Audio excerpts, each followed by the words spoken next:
Fika 1987 March. Haya, nikapata hii mwili hapa, nilitoka mbinguni.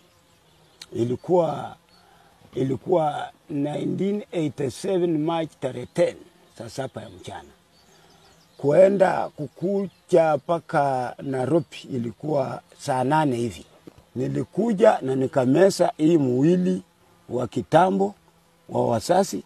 Sasa ninaenda na mwili wa Mungu kwa jina Third Father, Papa wa Utatu.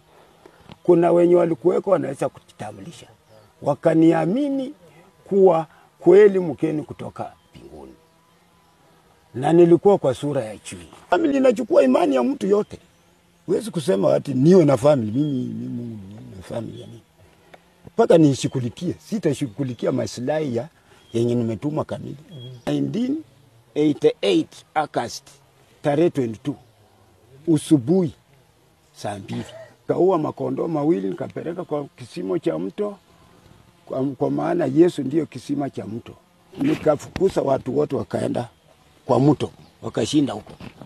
Kumaanisha nilitoa shetani majini nikamleta na watu nikapeleka huko ili nifufuenge kila mmoja kisiri kutoka huko majini.